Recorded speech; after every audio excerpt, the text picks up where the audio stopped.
हरे कृष्णा। हरे कृष्णा। सभी भक्तों का हार्दिक स्वागत है। तो आज हम अपने इस कृष्ण सेवक के 9th चैप्टर में और आगे हम बढ़ेंगे, उसके ऊपर चर्चा करेंगे। हमने कल कृष्ण के कैसे पढ़ा कि कृष्ण का जन्म जो है हमारी तरह नहीं है, कृष्ण के कार्य हमारी तरह नहीं है, हमसे एकदम अलग है। हम प्रकृति के द्वारा, प्रकृति के नियमों द्वारा नियंत्रित होते हैं और हमको प्रकृति के गुणों के अनुसार कार्य करना पड़ता है। परंतु कृष्ण ऐसे नहीं है। कृष्ण अपनी स्वेच्छा से कार्य करते हैं, अपनी स्वेच्छा से इस प्रकृति, इस भौतिक जगत में आते हैं और अपनी स्वेच्छा से इस भौतिक जगत को छोड़ के चले जाते हैं, अपनी लीलाएं करते हैं। हम बद्ध जीव हैं, हम अपनी स्वेच्छा से यहाँ नहीं आ सकते, हमको प्रकृति के कठोर नियमों से द्वारा हमको इस भौतिक जगत में डाला जाता है। और इसको इस कृष्ण के आने जाने का और हमारे आने जाने का इस जगत में हमने एक जेल के एग्जाम्पल से इसको समझा। तो आज हम इसी चर्चा में और आगे बढ़ेंगे, कृष्ण के बारे में और भी कुछ हम जानकारी लेंगे आज इसमें। तो ये कथा स्टार्ट करने से पहले, आज की क्लास स्टार्ट करने से पहले हम लोग अपने गुरुजनों को याद कर लें मंगलाचरण के द्वारा। ओम अज्ञानतिमिरान्धस्य ज्ञानाञ्जनशलाकया चक्षुरुन्मीलितं येन तस्मै श्री गुरुवे नमः। नमो विष्णुपादाय कृष्णप्रेष्ठाय भूतले श्रीमते भक्तिवेदांत स्वामिनिति नामिने। नमस्ते सरस्वती देवे गौरवाणी प्रचारिणे निर्विशेष शून्यादि पाश्चात्य देशतारिणे वाञ्छाकल्पतरुभ्यश्च कृपा सिन्धुवेव च पतितानां पावनेभ्यो वैष्णवेभ्यो नमो नमः। जय श्री कृष्ण चैतन्य प्रभु नित्यानंद श्री अद्वैत गदाधर श्रीवासादि गौर भक्तवृंदा। हरे कृष्णा कृष्ण कृष्ण हरे हरे, हरे राम हरे हरे हरे। श्री मंगलाचरण की जय। ओके, आज हम लोग पढ़ेंगे कृष्ण सर्वदा एक युवक बालक। कृष्ण, कई पूछते हैं कि कृष्ण की उम्र क्या है, कृष्ण छोटे बड़े, कृष्ण किस, उनका एज क्या रहता है। तो यहाँ पर हम के बारे में पढ़ते हैं। ये भगवत गीता के 4थे अध्याय के 6 नंबर श्लोक से लिया गया है। तो आप में से कोई इसको पढ़ लेगा? मैं पढ़ लूं प्रभु? मुकेशा प्रभु आप पढ़ लीजिए।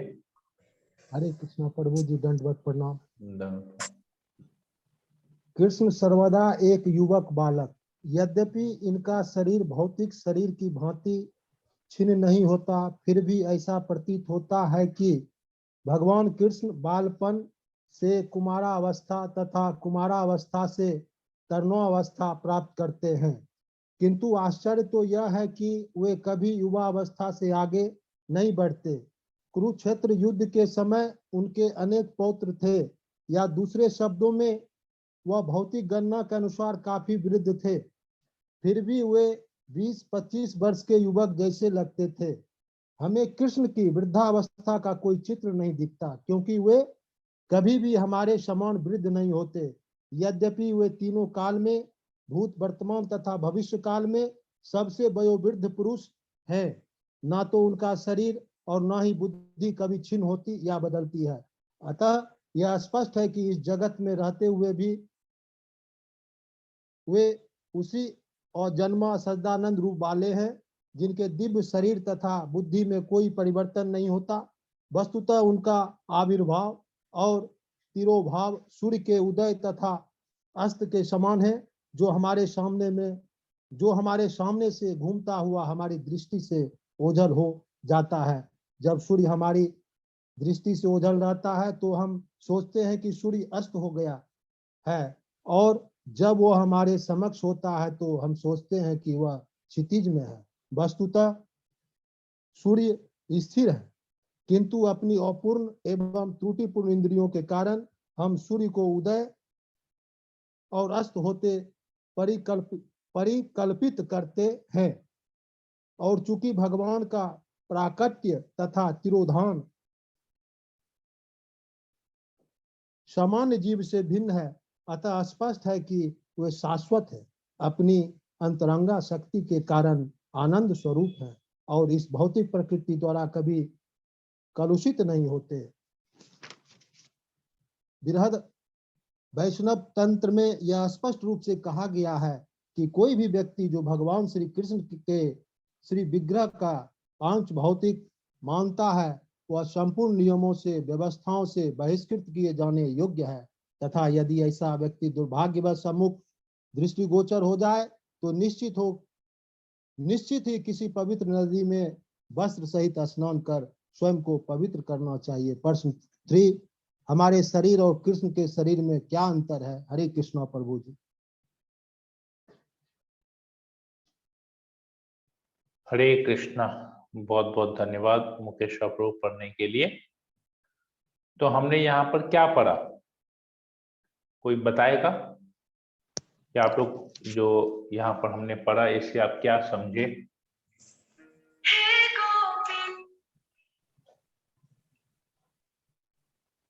हरे कृष्णा प्रभु जी। हरे कृष्णा। राजू बोलिए। सबसे पहले तो हम ये समझते हैं कि प्रभु जी कृष्ण जी सदैव जो है एक युवक की तरह है, उनका उनके ऊपर वृद्धावस्था का कोई प्रभाव नहीं पड़ता है। ओके। काल का प्रभाव नहीं पड़ता, इसलिए वो कभी वृद्ध नहीं होते, वो काल से परे हैं। हम लोग काल चक्र में आते हैं, उन पर काल का प्रभाव नहीं होता है। ठीक है। और प्रभु उनका स्वरूप सच्चिदानंद रूप है, उनके शरीर में कभी कोई परिवर्तन नहीं होता, जबकि हमारे बुद्धि दोनों क्षीण हो जाती है। ठीक है। ओके, बहुत अच्छा कविता माता जी। ओके, और कोई कुछ क्या समझा आप लोगों ने यहाँ पर?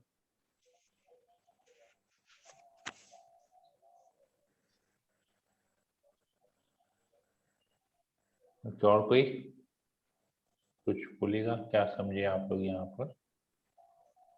हरे कृष्णा प्रभु जी। हरे कृष्णा। यहाँ पे लिखा हुआ है प्रभु जी की मतलब भगवान का प्राकट्य तथा तिरोधान सामान्य जीव से भिन्न है, अतः स्पष्ट है कि वे शाश्वत है। वो अपनी अंतरंगा शक्ति के कारण आनंद रूप है और इस भौतिक प्रकृति के द्वारा कलुषित नहीं होते हैं। मतलब भगवान मतलब 3 गुणों के चपेट में नहीं आते। 3 गुणों से नहीं चपेट में, हाँ, तीनों गुणों से परे हैं। परे हैं। ओके। और हरे कृष्णा प्रभु जी। हरे कृष्णा। प्रभु उनका आविर्भाव और तिरोभाव सूर्य के उदय तथा अस्त के समान है। हाँ, उनका आविर्भाव और तिरोभाव सूर्य के उसके समान है। ठीक है। Okay, Bhavana, you are telling something. प्रभु मैं भी यही वाला पॉइंट बोल रही थी। ओके, ठीक है। तो आप इस पॉइंट को थोड़ा सा आप एक्सप्लेन कर लेंगे भावना? could explain this a little bit further?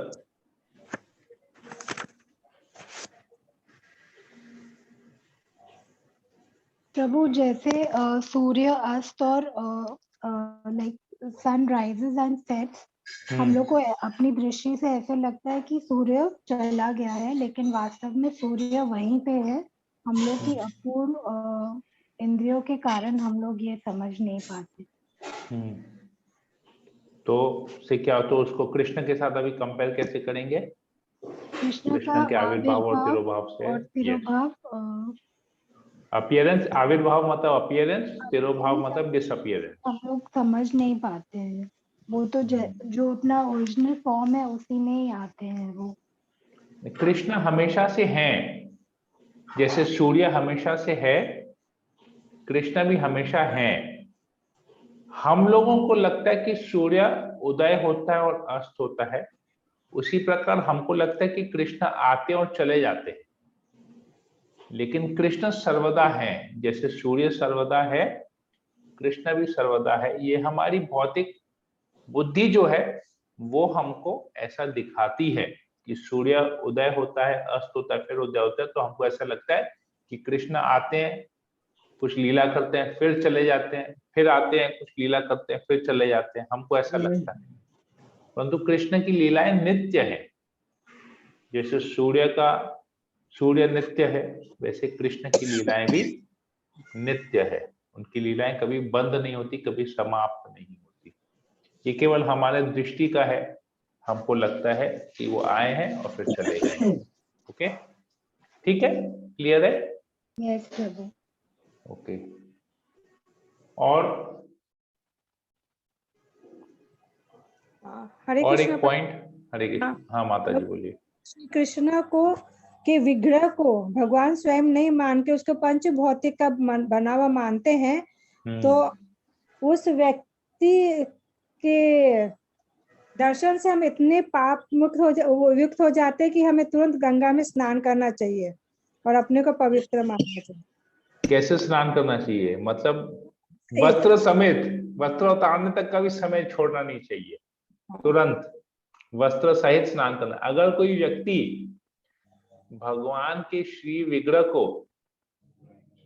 पंच भौतिक मतलब विग्रह किस से बनते हैं?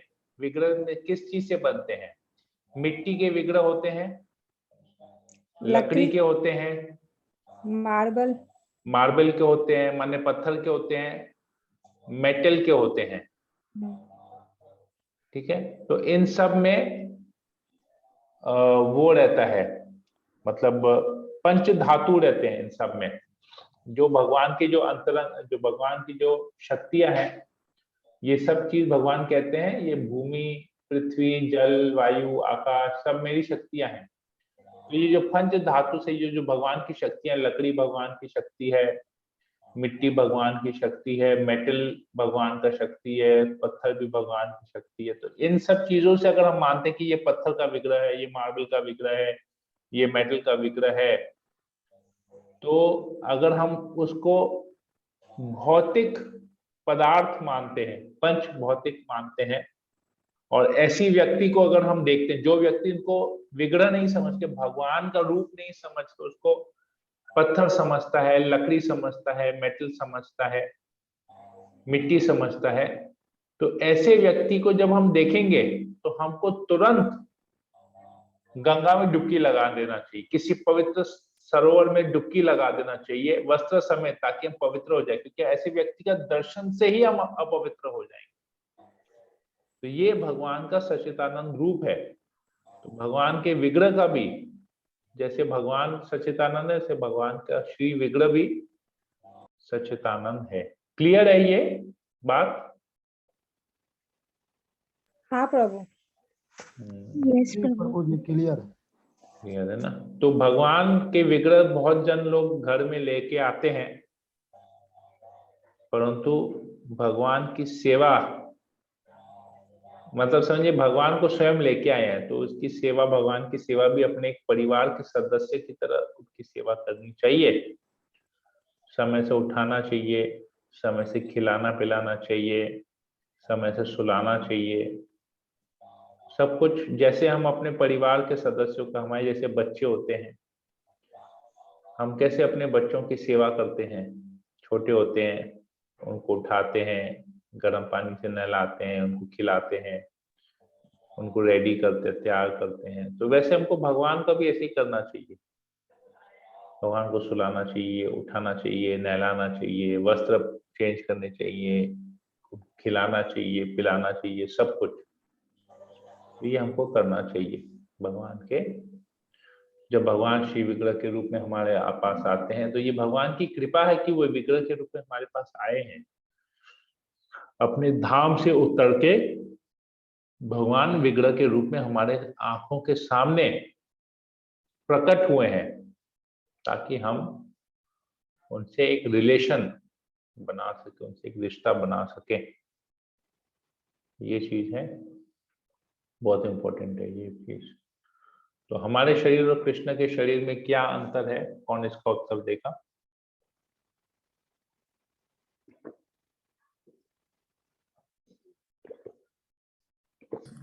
हरे कृष्ण प्रभु जी। हरे कृष्ण। राकेश जी माता जी बोलिए। जैसे हम लोग का शरीर भौतिक शरीर है, छीन हो जाता, पर उनका शरीर छीन नहीं होता है, और हम लोग का जैसे उम्र बढ़ते रहता है, उनका उम्र माने यौवन अवस्था ही रहता है। हाँ, ठीक है, बहुत अच्छा।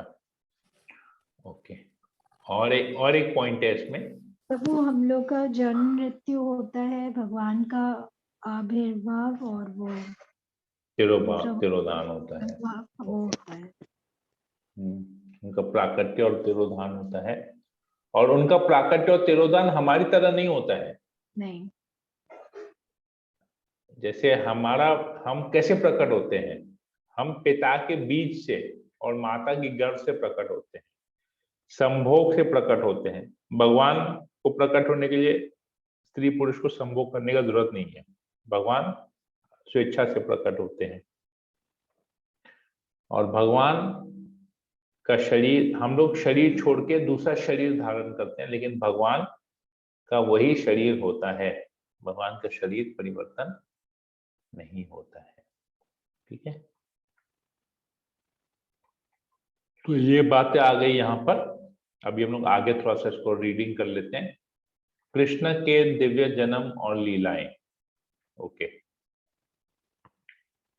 कोई पढ़ लेगा इसको? हरे कृष्ण प्रभु, can I read? Yes, Krishna के दिव्य जन्म और लीलाएं। वेदों द्वारा भी पुष्टि की जाती है कि भगवान अजन्मा होकर भी अनेक रूपों में अवतरित होते रहते हैं। वैदिक साहित्यों से भी पुष्टि होती है कि यद्यपि भगवान जन्म लेते प्रतीत होते हैं, किंतु तो भी वे शरीर परिवर्तन नहीं करते। श्रीमद् भागवत में वे अपनी माता के समक्ष नारायण रूप में 4 भुजाओं तथा 6 ऐश्वर्यों से युक्त होकर प्रकट होते हैं। प्रश्न 4, जो व्यक्ति भगवान कृष्ण के स्वरूप को भौतिक शक्ति से बना हुआ मानता है, उस व्यक्ति के साथ संपर्क में आने के बाद कैसा व्यवहार करना चाहिए? ये प्रश्न 5, हमने डिस्कस कर लिया कि हमको तुरंत पवित्र सरोवर में जाके नहा लेना चाहिए, करना चाहिए, वस्त्र समेत। ठीक है, ओके। प्रश्न 5, भगवान अपने माता पिता के समक्ष कैसे प्रस्तुत हुए? ओके, कैसे प्रस्तुत हुए भगवान अपने माता पिता के समक्ष? नारायण के चतुर्भुज में, चतुर्भुज रूप में शंख चक्र गदा पद्म धारण किए हुए। ओके।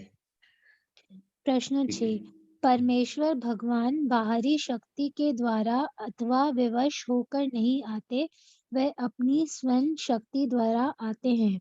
राज्यपाल की कारगर परिदर्शन से व्याख्या कीजिए। ये हमने कल डिस्कस कर लिया था।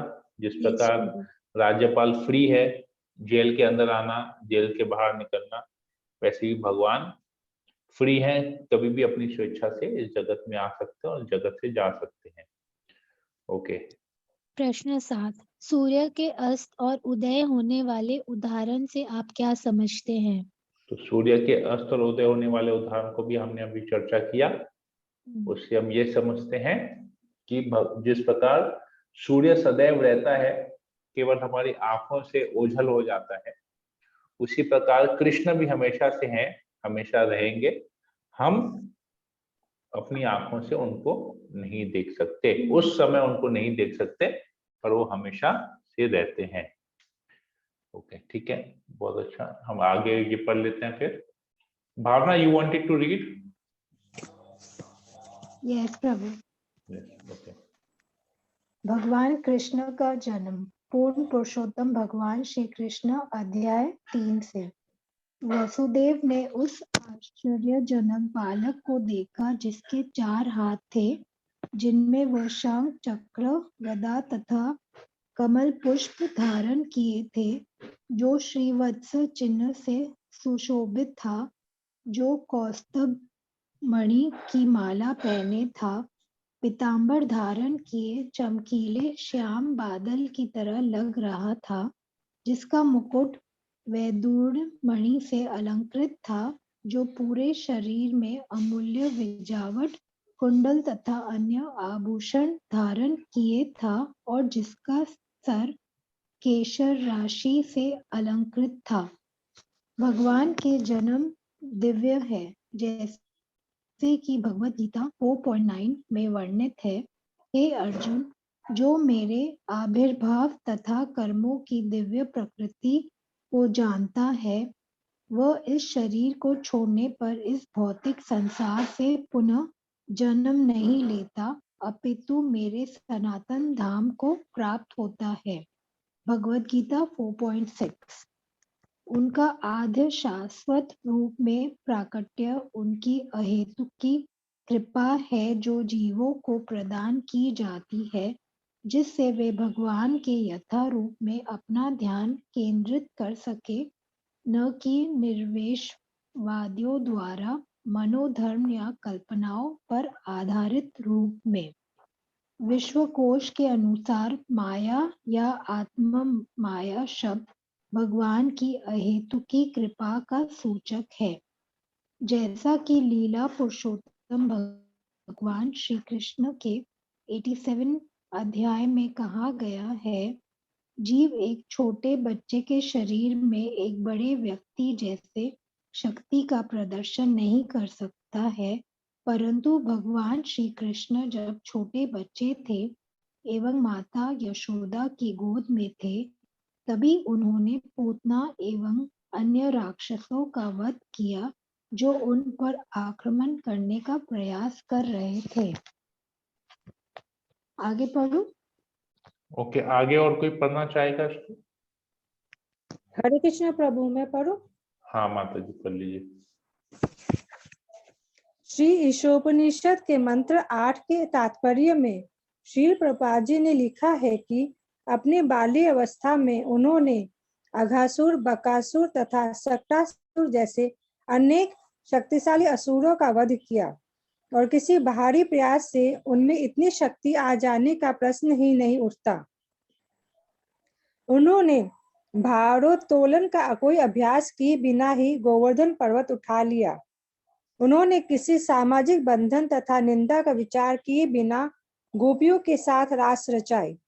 यद्यपि गोपियां उनके पास काम भाव से पहुंची, तथापि गोपियों तथा श्री कृष्ण के संबंध की पूजा चैतन्य महाप्रभु तक ने की, जो कठोर सन्यासी थे तथा अनुशासन के नियमों के कट्टर पालक थे। श्री ईशोपनिषद में भी इस बात की पुष्टि करने के लिए कि भगवान सदैव शुद्ध और अदूषित है, उन्होंने शुद्धम अर्थात शुद्ध तथा अपाप विद्धम अर्थात पापों से मुक्त करने वाले कहकर वर्णित किया गया है।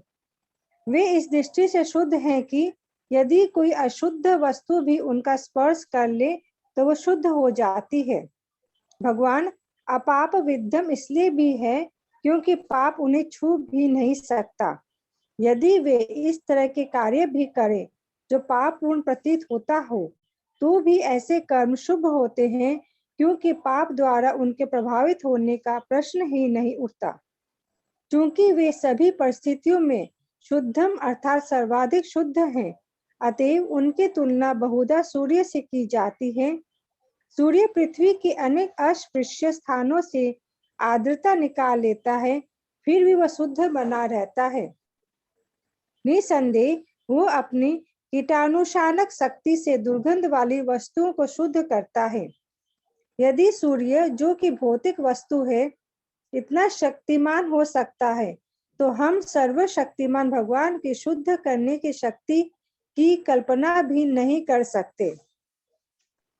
प्रश्न 8, शुद्धम एवं अपाम विशुद्ध विधुम। शुद्धम एवं अपाप विद्वम शब्दों का अर्थ क्या है? प्रश्न 9, कृष्ण के बाल्य लीलाएं व गोपियों के साथ की गई लीलाएं किस प्रकार दिव्य है? प्रश्न 10, यदि कोई कहता है कि कृष्ण एक सामान्य मनुष्य थे, तो इसे आप कैसे गलत साबित करेंगे? हरे कृष्णा। ओके, बहुत बहुत धन्यवाद भावना माता जी और बबीता माता जी पढ़ने के लिए। ओके, तो यहाँ पर बहुत सारी बातें आती हैं, तो हम प्रश्न उत्तर की चर्चा करेंगे तो सब मोरल सब बातें कवर हो जाएंगी। शुद्धम अर्थ, शुद्धम शब्द का अर्थ क्या है? शुद्ध, शुद्ध, शुद्ध और शुद्ध करने वाला, प्योर एंड प्यूरिफाइंग। शुद्धम शब्द का अर्थ है शुद्ध और शुद्ध करने वाला, क्योंकि बहुत चीजें ऐसी होती है जैसे वो अगर किसी को शुद्ध करती है तो स्वयं अशुद्ध हो जाती है, परंतु भगवान ऐसे नहीं है। भगवान प्योर है और दूसरे को प्योरीफाई भी करते हैं। जैसे सूर्य है, सूर्य हम लोग यहाँ क्या देखते हैं, कीटाणुनाशक शक्ति है। दुर्गंध वाली जगह को भी वहां पर सूर्य अपनी ताप से उस जगह को शुद्ध करता है। लेकिन सूर्य कभी अशुद्ध नहीं होता है, सूर्य की शक्ति कम नहीं होती है, सूर्य से बदबू नहीं आती है, सूर्य की शक्ति कम भी नहीं होती है। तो ये चीज है। तो भगवान शुद्धम है, शुद्ध, स्वयं शुद्ध है और दूसरों को शुद्ध करने की शक्ति भी उनमें हमेशा से है। ओके, अपाप विद्धम शब्द का अर्थ क्या है? पाप जिसे छू नहीं सकता। हाँ, उनको पाप छू नहीं सकता। पाप पुण्य दोनों से परे हैं। बहुत सारी, जैसे भगवान गोपियों के साथ लीला करते हैं, रास लीला करते हैं, तो साधारण दृष्टि से अगर हम देखेंगे, हमारी जो पोल्यूटेड माइंड है, हमारा जो कलुषित बुद्धि है, कलुषित हमारा जो दिमाग है, उससे अगर हम सोचेंगे तो बोलेंगे अरे लड़का और लड़की का, एक लड़का इतनी लड़कियों के साथ संबंध रख रहा है, वो भी आधी रात को। नहीं, एकदम गलत है। अगर हम शुद्ध अवस्था से सोचेंगे, ये हालांकि ये पाप कार्य भौतिक दृष्टि से लग रहा होगा, क्योंकि परंतु कृष्ण है, भगवान है। जब हम रासलीला को बहुत डिटेल में सीनियर भक्तों के मुंह से श्रवण करेंगे, आचार्यों के टीकाओं को पढ़ेंगे, तब हमको पता चलेगा कि ये कोई साधारण बात नहीं है। भगवान स्वयं इतने आकर्षित है तो सबको आकर्षण करते हैं, और भगवान इससे तनिक भी अफेक्ट नहीं होते। आवाज क्लियर भगवान हमेशा प्योर रहते हैं। ठीक है, ओके। तो अपाप विद्धम, भगवान कभी भी पाप से प्रभावित नहीं होते, पाप उनको छू भी नहीं सकता है। ओके, कृष्ण की बाल्य लीलाएं व गोपियों के साथ की गई लीलाएं किस प्रकार दिव्य है? तो बाल्य लीलाएं किस प्रकार दिव्य है? आवाज क्लियर नहीं आ रहा प्रभु जी। और किसी को आवाज का प्रॉब्लम है? नहीं प्रभु। नहीं प्रभु जी, आवाज ठीक है। आवाज ठीक है। तो मुकेश और प्रभु, आप एक बार क्विट करके वापस ज्वाइन कीजिए, आपका आवाज वॉल्यूम ठीक हो जाएगा। ओके, बाल्य लीलाएं किस प्रकार दिव्य हैं? कोई बता सकता है इसको? कोई बताना चाहेगा? अवस्था में कई शक्तिशाली असुरों का वध किया। हाँ, और असुरों का वध करने के लिए उनको कोई प्रैक्टिस करना नहीं पड़ा, उनको कोई जिम जाना नहीं पड़ा बॉडी बनाने के लिए। जिम जाना पड़ा क्या? कहीं पर आते कि कृष्ण जिम गए थे, बहुत वेट लिफ्टिंग किया, बॉडी बिल्डिंग किया, मसल 5 पैक 6 पैक 7 पैक बनाया उन्होंने? नहीं। तो उनकी लीलाएं दिव्य हैं क्योंकि उन्होंने बगैर किसी अस्त्र शस्त्र के असुरों का वध कर दिया, निहत्थे। शकटासुर का वध कैसे किया? केवल एक पैर को मारा शकट पे और शकटासुर का वध हो गया। पूतना का कैसे वध किया? केवल अपने मुंह से दूध पीने की क्षमता से पूतना का वध कर दिया। बकासुर, अघासुर, सबका तृणावर्त के सर के ऊपर बैठा और तृणावर्त भगवान के वजन से ही नीचे गिर गया और उसकी मृत्यु हो गई। तृणावर्त का ऐसे वध किया। हिंदुस्तान माता जी, आपका आवाज आ रहा है, आपको कुछ बोलना है?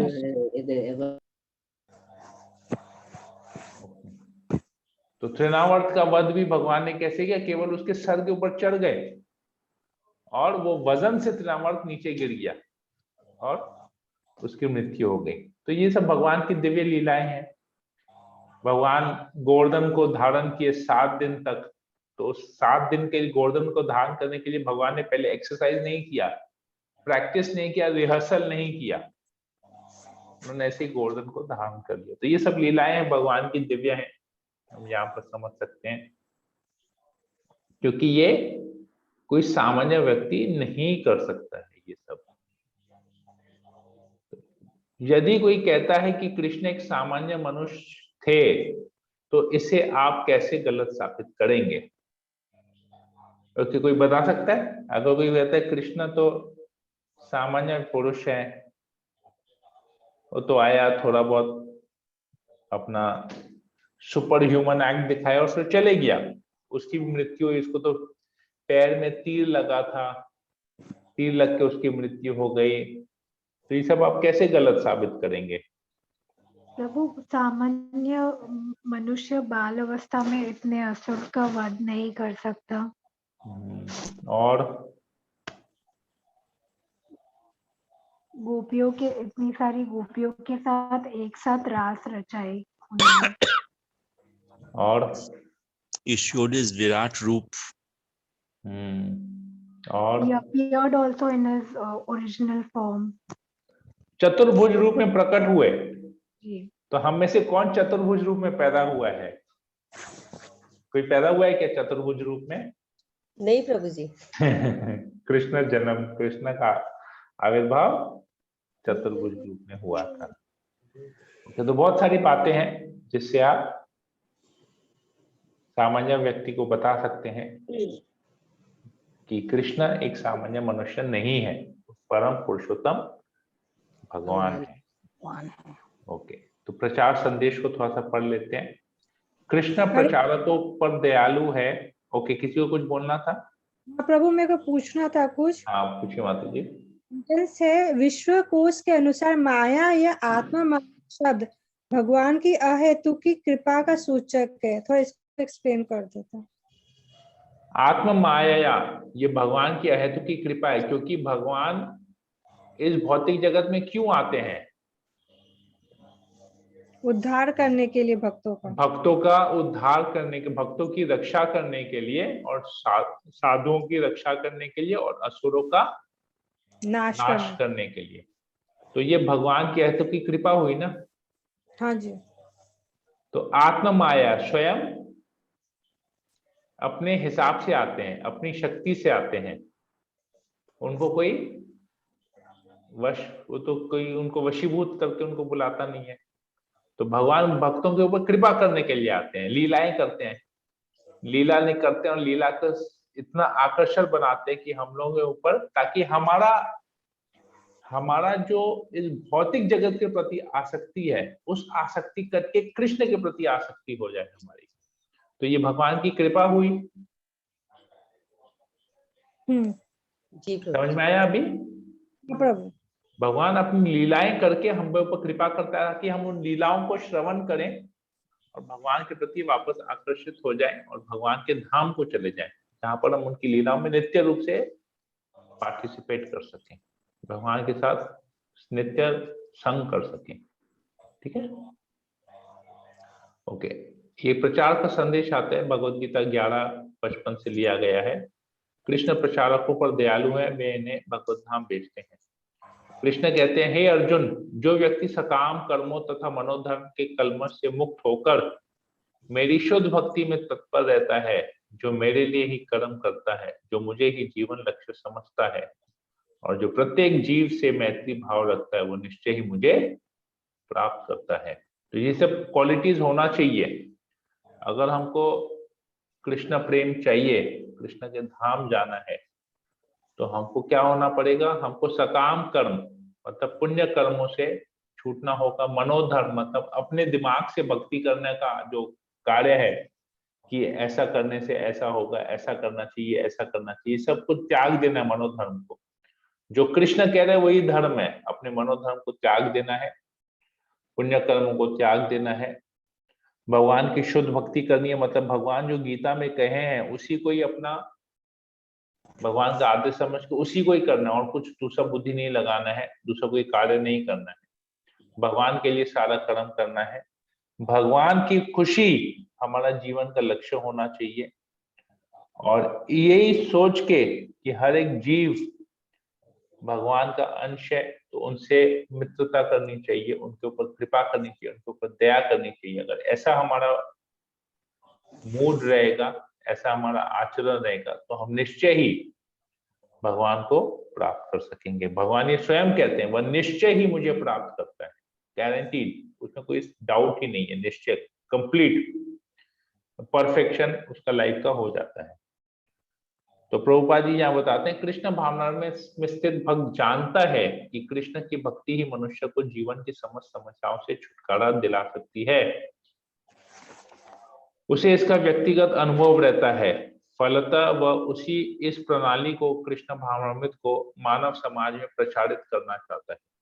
भगवत भक्तों का इतिहास साक्षी है कि ईश्वर चेतना का प्रचार करने में कई बार भक्तों को अपने जीवन को संकटों में डालना पड़ता है। ऐसे संकटों ने क्यों उठाया? क्योंकि वे कृष्ण भावनामृत का प्रसार करना चाहते थे और यही कठिन कार्य है। तभी हम समझ सकते हैं कि कृष्ण उन लोगों पर कितने कृपालु हैं जो उनकी सेवा में लगे रहकर उनके लिए सभी प्रकार के कष्ट सहते हैं। अतः यह निश्चित है कि ऐसे लोग इस शरीर को छोड़ने के बाद परम धाम को प्राप्त होते हैं। तो कृष्ण के संदेश का प्रचार करने में हमारे जीवन में बहुत बाधाएं आएंगी। कृष्ण भावनामृत को अभ्यास करने में ही हमारे जीवन में बहुत बाधाएं आएंगी, परंतु ये बाधाओं को अगर हम ध्यान नहीं देते हैं और हम अपने दृढ़ता पूर्वक कृष्ण भक्ति में लगे रहते हैं, कृष्ण भक्ति के प्रचार में, कृष्ण भावनामृत के प्रचार में लगे रहते हैं, तो कृष्ण जरूर हम पर कृपा करते हैं और हमको अपने साथ परम धाम में अपने साथ निवास कराते हैं। तो यही है। तो गृह कार्य पूर्ण प्रश्न पूर्ण उत्तर को आगे और पढ़ना है। तो हम लोग कल सैटरडे है, अगर आप लोग को रीडिंग करना है तो कल हम लोग क्लास को ऑफ करके संडे को एक ही बार में इसको चर्चा कर सकते हैं। पूरे 10-9 प्रश्नों के ऊपर चर्चा कर सकते हैं। आप लोग की जैसी इच्छा हो आप लोग मुझे बताइए, फिर हम लोग वैसे करेंगे। अगर इस विषय में किसी को कोई प्रश्न है आज जो हमने चर्चा किया तो आप पूछ सकते हैं। ओके, ठीक है। आज के सेशन के ऊपर में कोई प्रश्न नहीं है, कोई कमेंट नहीं है, तो मैं फिर से बार रिकॉर्डिंग को यहाँ बंद कर लेता हूँ। हरे कृष्णा। हरे कृष्ण प्रभु। कल क्यों